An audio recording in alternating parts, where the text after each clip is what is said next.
Dawn cracked open over the savannah like an egg spilling gold on dry land. But this dawn felt different. A hush sat over the gathered animals, buffalo with cracked horns, gazelles with hollow eyes, frogs perched on stones that once lay beneath water.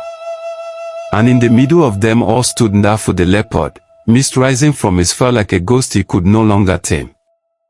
Beside him lay the pile, bones, feathers, shiny stones, treasures he'd hoarded while promising rain that never came. The mice had dragged it into the open, a shameful mountain glittering in the rising sun. Mother Tortoise edged forward, her shell gleaming with early light. Her voice, dry but strong, rose above the restless crowd. Behold your king of rain, fat on your gifts, drunk on your fear. The rain spirits are chained to a thief's skin. Ndafu snarled, baring his teeth at her. Old shell, crawl back to your hole. None here can stand against my claws. But the animals did not move. A single frog croaked, one note, trembling. Then another answered.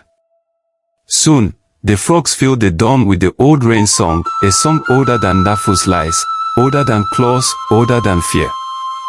The chameleons flashed bright on the baobab trunk, scales shifting in ripples of green and gold like rain in the sun. Inside Ndafu's coat, the rain spirit stirred.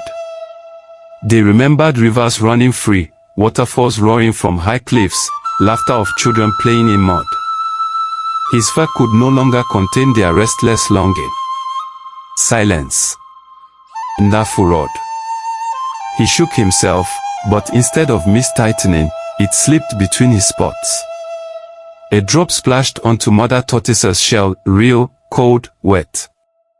She lifted her head to the sky and smiled. You see now, she whispered to the spirits. You were never his.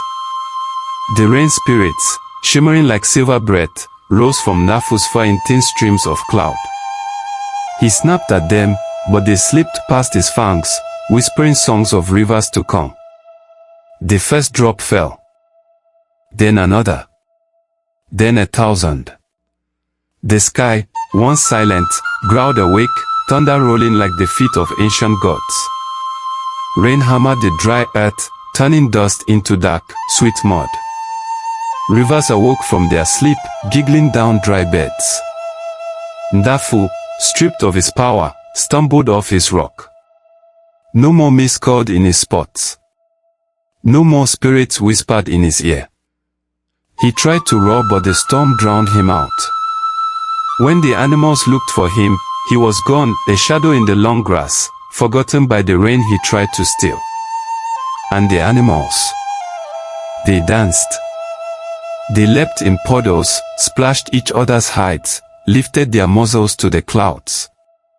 Even old Kobe, the buffalo, stomped mud under his hoofs like a newborn calf.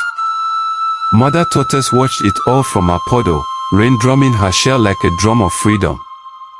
She turned to Baiko the frog, who sat croaking beside her. Remember, little one, she said.